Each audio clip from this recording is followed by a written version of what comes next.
السلام علیکم ورحمۃ اللہ وبرکاتہ۔ بسم اللہ الرحمن الرحیم۔ ناظرین، دھوپ میں بیٹھنا کیسا ہے؟ حضور نبی کریم صلی اللہ علیہ وسلم نے دھوپ اور سائے میں بیٹھنے سے کیوں منع فرمایا ہے اور اس کے نقصانات کیا ہیں؟ آج کی اس ویڈیو میں ہم حضور صلی اللہ علیہ وآلہ وسلم کی سنتوں اور جدید میڈیکل کی ریسرچ پر بات کریں گے۔ ناظرین، اسلام ایک مکمل نظام زندگی ہے۔ زندگی کے ہر شعبے میں اسلام ہماری رہنمائی کرتا ہے۔ یہی وجہ ہے کہ آج 1400 سال گزر جانے کے باوجود بھی حضور صلی اللہ تعالی علیہ وآلہ وسلم کی تعلیمات نہ صرف مسلمانوں بلکہ ہر انسانی معاشرے کے لیے مشعل راہ ہے۔ جدید سائنس بھی ان تعلیمات سے متاثر ہے اور یہ کہنے پر مجبور ہو گئی ہے کہ انسانی وجود کی سالمیت اسلامی تعلیمات پر عمل پیرا ہونے سے ہی ممکن ہے۔ حضور صلی اللہ علیہ وآلہ وسلم دائیں طرف قبلہ رخ ہو کر آرام فرماتے تھے۔ آج سائنس کہتی ہے کہ دل بائیں طرف ہے۔ اگر انسان بائیں طرف لیٹے تو دل کی بیماریاں پیدا ہونے کا بھی خطرہ ہوتا ہے، کیونکہ بائیں کروٹ لیٹنے سے معدہ اور آنتوں کا بوجھ دل پر پڑتا ہے، جس کی وجہ سے دوران خون اور دل کی حرکت میں کمی پیدا ہو جاتی ہے۔ نیند کے بارے میں تجربوں سے یہ چیز واضح ہوئی کہ جن مریضوں کو مسلسل دائیں کروٹ سلایا گیا وہ مریض بہت جلد صحت یاب ہو گئے، اور جن مریضوں کو بائیں کروٹ سونے دیا گیا وہ مریض بے چین ہی رہے۔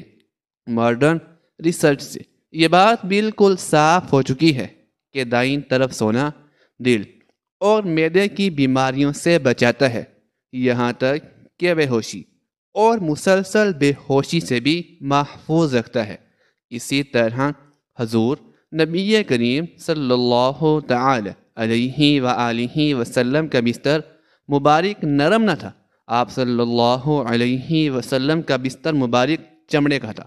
حضرت عمر رضی اللہ تعالی عنہ سے مروی ہے کہ انہوں نے کہا، ایک مرتبہ میں نبی کریم صلی اللہ علیہ وسلم کی خدمت میں حاضر ہوا تو آپ صلی اللہ علیہ وسلم چٹائی پر لیٹے آرام فرما رہے تھے۔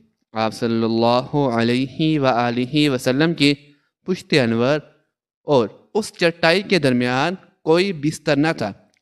چٹائی کے نشان آپ صلی اللہ علیہ وسلم کے پہلو پر ظاہر ہو رہے تھے۔ چمڑے کے تکیے پر ٹیک لگائے ہوئے تھے جس میں کھجور کی چھال بھری ہوئی تھی۔ اس حدیث سے یہ بات واضح ہوتی ہے کہ رسول اکرم صلی اللہ علیہ وسلم آرام دہ بستر استعمال نہیں فرماتے تھے۔ آج سائنس نے اس بات کو ثابت کر دیا ہے کہ آپ صلی اللہ علیہ وآلہ وسلم کا یہ معمول میڈیکل اصول کے مطابق بے شمار فوائد پر مشتمل تھا۔ سائنسی ماہرین نے اپنی ریسرچ میں آرام دہ بستر کا نقصان کچھ اس طرح بیان کیے ہیں کہ جب ایک چست اور چلتا پھرتا انسان جب آرام دہ بستر استعمال کرتا ہے تو اس کے جوڑ ڈھیلے پڑ جاتے ہیں، وہ زندگی کے عام معمولات میں سست ہو جاتا ہے۔ بہت زیادہ نرم اور آرام دہ بستر گردے پر بہت برا اثر چھوڑتا ہے، یہاں تک کہ گردے کی نالیوں میں ایک پیچیدہ ورم اور سوجن پیدا ہو جاتی ہے۔ آرام دہ بستر ریڑھ کی ہڈی کو بہت نقصان پہنچاتا ہے۔ بچوں کی ہڈیاں نرم ہوتی ہیں، اگر ان کو آرام دہ بستر استعمال کرا جائے تو ان کی ہڈیاں ٹیڑھی ہو جاتی ہیں اور پوری زندگی معذوری ان کا مقدر بن جاتی ہے۔ امریکن کونسل فار ہیلتھ نے اپنی نئی رپورٹ میں چمڑے کا ذکر بھی کیا ہے۔ ان کا کہنا ہے کہ چمڑے کا بستر بواسیر، کمر کا درد، اعصابی کمزوری اور جوڑوں کے کھنچاؤ کا واحد علاج ہے۔ اسی طرح نبی کریم صلی اللہ علیہ وآلہ وسلم نے دھوپ اور سائے میں بیٹھنے سے بھی منع فرمایا ہے۔ ناظرین، انسان کو سورج کی بہت سخت ضرورت ہے، اس لیے اللہ تعالی نے کائنات کی ایک مخلوق سورج کو بنایا۔ انسانی زندگی میں اس کے بے شمار فائدے ہیں، ان میں سے ایک اہم فائدہ دھوپ حاصل کرنا ہے۔ یہ دھوپ انسانوں کے ساتھ ساتھ تقریباً تمام مخلوقات کی ضرورت ہے۔ انسان کے اکثر کاموں کا دار و مدار دھوپ پر ہی ہے۔ اس دھوپ سے ہمیں دیگر فائدوں کے علاوہ جسمانی فائدے بھی ملتے ہیں۔ اگر ان سارے فائدوں کے ہوتے ہوئے بھی میڈیکل سائنس نے دھوپ میں سونا نقصان دہ قرار دیا ہے، حالانکہ اسلامی میڈیکل میں دھوپ میں سونے کے کوئی ممانعت یا نقصان کا ذکر نہیں ہے۔ البتہ دھوپ اور سائے کے درمیان بیٹھنا یا سونا اسلام میں منع ہے۔ حضرت بریدہ رضی اللہ تعالی عنہ سے روایت ہے کہ نبی اکرم صلی اللہ تعالی علیہ وآلہ وسلم نے دھوپ اور سائے کے درمیان بیٹھنے سے منع کیا ہے۔ اسی طرح سنن ابو داود میں ایک روایت ہے کہ نبی کریم صلی اللہ تعالی علیہ وسلم نے فرمایا، جب تم میں سے کوئی دھوپ میں ہو اور وہ سمٹ جائے کہ بعض حصے دھوپ میں اور بعض سائے میں ہوں تو کھڑا ہو جائے، یعنی وہ جگہ چھوڑ دے۔ دھوپ میں نکلنا، اس میں بیٹھنا اور خصوصاً سردی کے موسم میں دھوپ میں لیٹ جانا یہ ایک فطری عمل ہے، لیکن حدیث کی روشنی میں دھوپ اور سائے کے درمیان بیٹھنا یا لیٹنا منع ہے۔ حدیث میں جو ممانعت آئی ہے اس میں اہل علم کے درمیان کچھ اختلاف ہے، لیکن صحیح بات یہ ہے کہ یہ ممانعت ادب اور ارشاد کے زمرے میں ہے، اس لیے اسے کراہت یعنی ناپسندیدہ عمل مانا جائے گا، حرام نہیں، کیونکہ حرام عمل ماننے کے لیے کوئی صحیح دلیل ہونی چاہیے۔ گویا دھوپ اور سائے کے درمیان لیٹنا یا بیٹھنا مکروہ ہے، حرام نہیں ہے۔ آدھا دھوپ میں آدھا سائے میں بیٹھنے کا طبی یعنی میڈیکل نقصان یہ بیان کیا جاتا ہے کہ میڈیکل سائنس یہ کہتی ہے کہ اس طرح کرنے سے انسان کے خون کی گردش میں فرق آ جاتا ہے، یعنی جو حصہ دھوپ میں ہوگا اس میں خون کی گردش تیز ہوگی، جبکہ جو حصہ چھاؤں میں ہوگا اس میں خون کی گردش آہستہ ہو جائے گی۔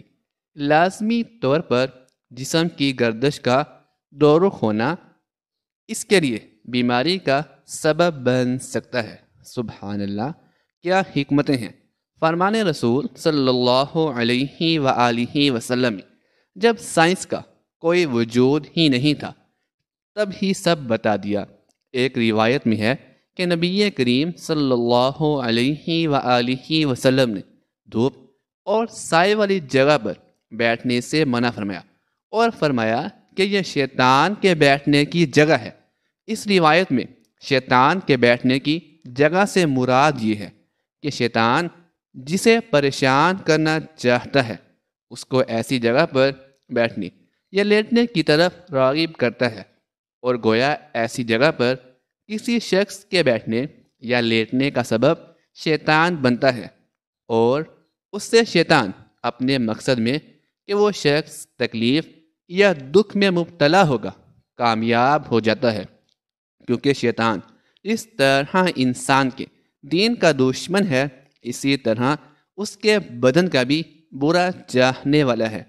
خلاصہ یہ ہے کہ آپ صلی اللہ علیہ وآلہ وسلم کا یہ حکم طبی اعتبار سے ہے، کیونکہ اس میں نقصان کا اندیشہ ہے، ورنہ شرعاً اس طرح کرنے میں کوئی گناہ نہیں، بلکہ اس سے بچ جانا بہتر ہے۔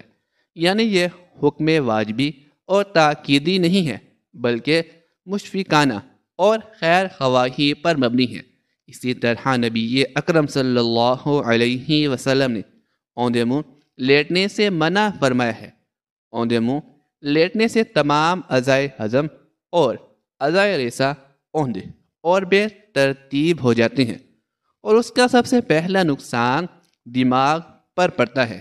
دماغی لہریں اپنی ترتیب سے ہٹ کر دوسری منفی یعنی نیگیٹو رخ اختیار کر لیتی ہیں، حالانکہ وہ مسلسل مثبت انداز سے انسان کو فائدہ پہنچاتی ہیں۔ جب یہ لہریں منفی آتی ہیں تو آدمی کو ڈراونے خواب آتے ہیں، حتیٰ کہ ماہرین نفسیات کے مطابق ایسے شخص کی زندگی کا رخ بھی اپنی ترتیب سے ہٹ جاتا ہے اور وہ الٹی سوچ کا حامل ہو جاتا ہے۔ اسی طرح حدیث میں زیادہ سونے سے منع کیا گیا ہے۔ زیادہ سونے سے بدن میں سستی پیدا ہو جاتی ہے، جس سے دنیاوی کاموں میں حرج پڑتا ہے اور دین کو بھی تیزی سے نقصان پہنچتا ہے۔ زیادہ سونے سے مرگی اور بے خوابی کے مرض میں اضافہ ہوتا ہے۔ زیادہ سونے سے آنکھوں کی بیماریاں، خاص طور پر پیوٹوں کی ورم پیدا ہوتی ہے۔ زیادہ سونے سے بد خوابی کا مرض پیدا ہوتا ہے، اور بد خوابی کے مریضوں کے لیے تو زیادہ سونا سب میں قتل سے کم نہیں۔ ناظرین، کبھی آپ کے ذہن میں یہ سوال آیا ہے کہ اللہ نے ہمیں فجر کے وقت جاگنے کا حکم کیوں دیا ہے؟ کیا فجر کا وقت صرف عنقریب پڑھنے کا وقت ہوتا ہے؟ کیا اس وقت کے پیچھے ایک راز پوشیدہ ہے؟ وہ راز کیا ہے؟ اس راز کو جاننے کے لیے ضروری ہے کہ ہم پہلے نماز کے بارے میں جانیں، جو ہم پر دن میں 5 مرتبہ فرض کی گئی ہے۔ فرمان نبوی صلی اللہ علیہ وسلم، نماز کی دین میں وہی اہمیت ہے جو انسانی جسم میں سر کی ہے۔ مومن اور کافر کے درمیان امتیاز کرنے والی چیز نماز ہے، لہذا جسے اس نے چھوڑا اس نے کفر کیا۔ اس وجہ سے اندازہ لگایا جا سکتا ہے کہ اسلام میں نماز کی اہمیت کیا ہے۔ جو چیز جس قدر اہم اور ضروری ہوتی ہے، اس کی بجا آوری پر اجر و ثواب بھی اس قدر زیادہ ملتا ہے۔ چنانچہ نماز کا ثواب بھی اس قدر ہے کہ انسان اس کا تصور نہیں کر سکتا۔ لیکن 5 وقتہ نمازوں میں فجر کی نماز کی اہمیت و فضیلت سب سے نمایاں ہے، اور اس کی ادائیگی پر اجر و ثواب بھی دیگر 4 نمازوں سے زیادہ ہے۔ اس کی وجہ یہ ہے کہ فجر کے وقت دنیا نیند کی آغوش میں محو استراحت ہوتی اور خوب خرگوش کے مزے لے رہی ہوتی ہے۔ لوگوں پر غفلت اور سستی کی چادر تنی ہوئی ہوتی ہے۔ ایسے میں نرم و گرم بستر کو چھوڑ کر اللہ کی اطاعت و محبت میں بارگاہ الہی میں سجدہ ریز ہونا پر مشقت اور نفس کو ذیل کرنے والا جیسا مشکل کام ہے۔ اللہ تعالیٰ کی سنت یہ ہے کہ بندے کو جس نیکی کے کرنے میں مشقت زیادہ ہو اور نفس و شیطان سے لڑائی لڑنی پڑے، اللہ تعالیٰ اس پر اجر و ثواب عطا کرتا ہے، چاہے وہ نیکی کتنی ہی چھوٹی کیوں نہ ہو۔ قرآن و حدیث سے بھی نماز فجر کی قرات و تلاوت، فجر کی اہمیت جاگر ہوتی ہے، جس سے فجر کے وقت اور نماز فجر کی اہمیت کا پتہ چلتا ہے۔ سورہ بنی اسرائیل میں فرمایا، فجر کا قرآن، بے شک فجر کی نماز میں پڑھا جانے والا قرآن محسوس و مشہور ہو کر سامنے آ جاتا ہے۔ یعنی اگر فجر کی نماز میں پڑھا جانے والا قرآن اگر سمجھ کر بغور پڑھا یا سنا جائے تو وقت فجر کے تمام انوار و تجلیات اور قرآنی فیوز و برکات متشکر ہو کر اللہ کے وجود اور اس کی وحدانیت کی گواہی دیتے محسوس ہوتے ہیں۔ احادیث نبوی سے بھی نماز کی اہمیت و فضیلت و نورانیت کا پتہ چلتا ہے۔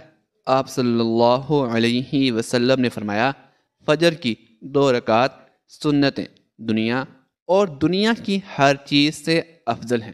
قرآن و حدیث اور اسلامی لٹریچر میں دنیا سے مراد مشرق و مغرب، شمال و جنوب کا کرۂ ارض نہیں، بلکہ دنیا سے مراد یہ ہے کہ کائنات اور اس کی تمام تر نعمتیں، خزانے، دولت و ثروت اور حکومت و سطوت مراد ہے۔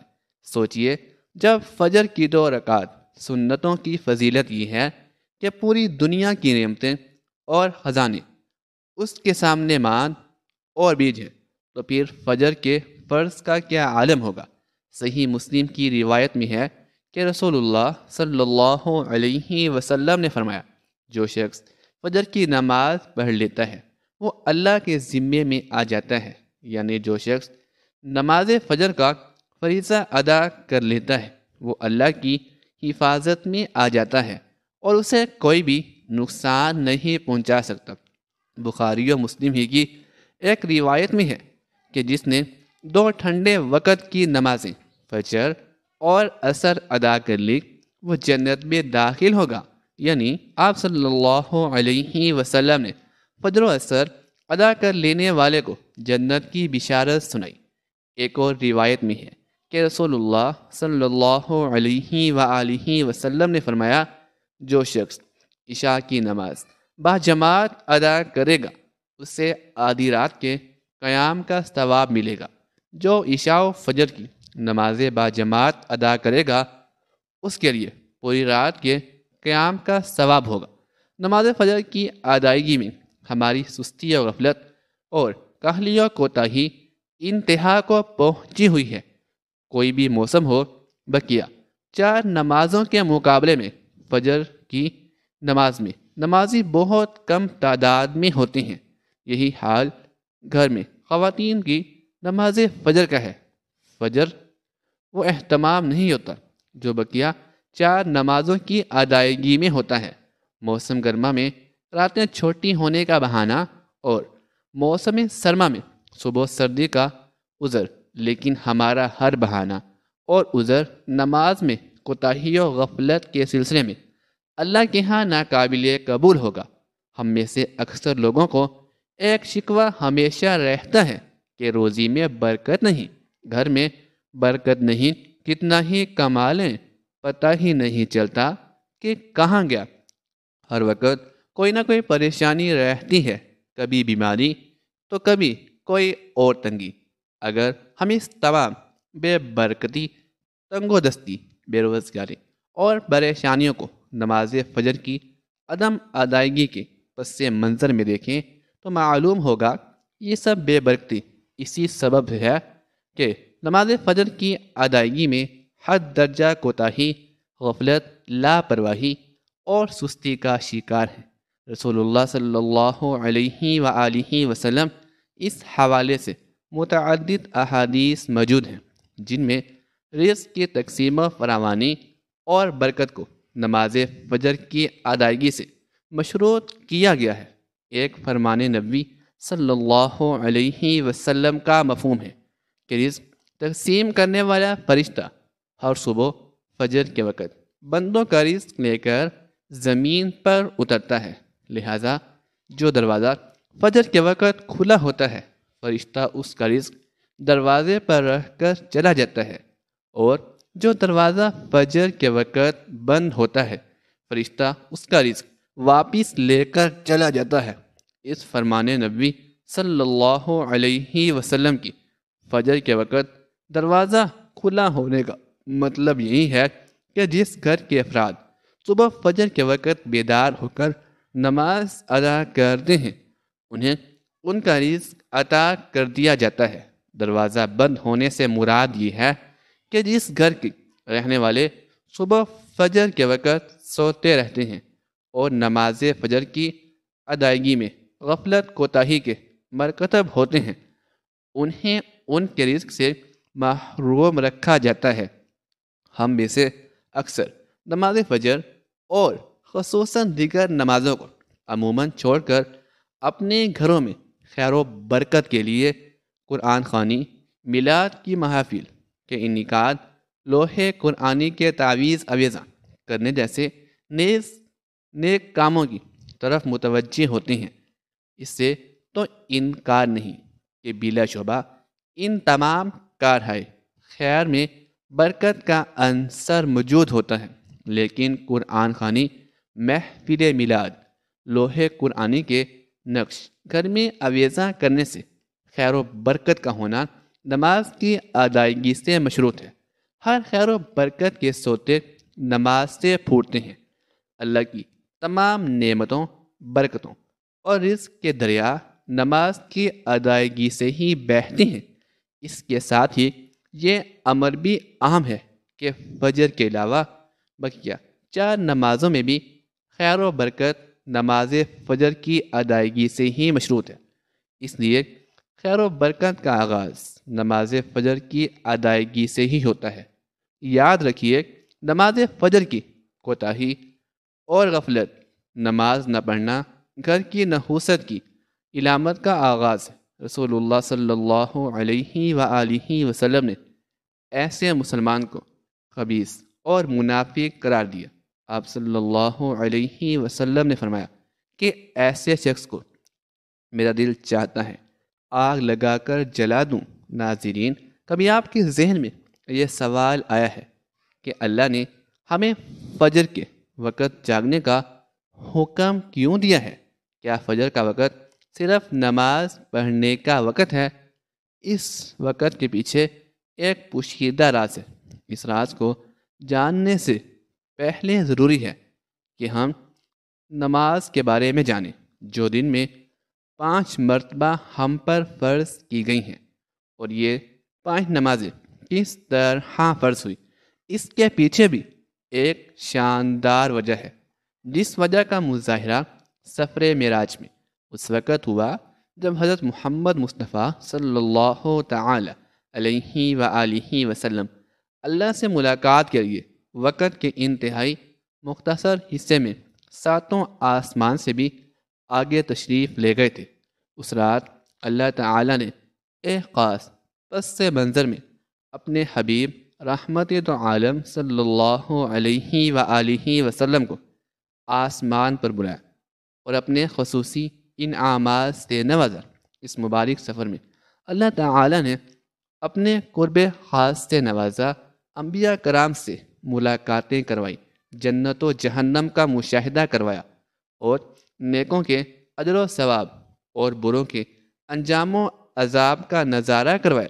اس عظیم سفر میں بہت سے انعامات سے نوازا گیا، جن میں ایک خاص انعام امت کے لیے نماز کا تحفہ بھی ہے، اور قیامت تک کے لیے انسانوں کو اپنے معبود اور خالق سے قریب تر کرنے کا عظیم تحفہ اور عبادت یعنی نماز اس سفر میں ادا کی گئی۔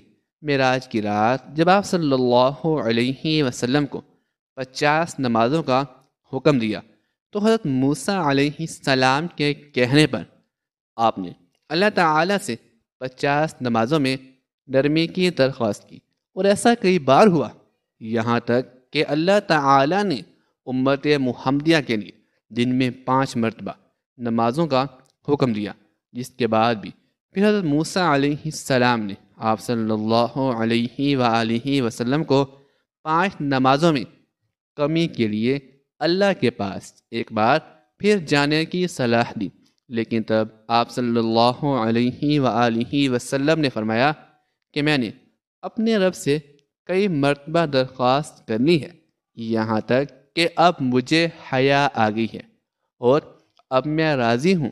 اللہ تعالی ہمیں بہتر عمل کرنے کی توفیق عطا فرمائے اور ہمارا خاتمہ بالخیر فرمائے، آمین ثم آمین۔ ناظرین، کمنٹ باکس میں اللہ تعالی کے 99 ناموں میں سے ایک نام ضرور ٹائپ کیجیے گا۔ شکریہ، اللہ حافظ۔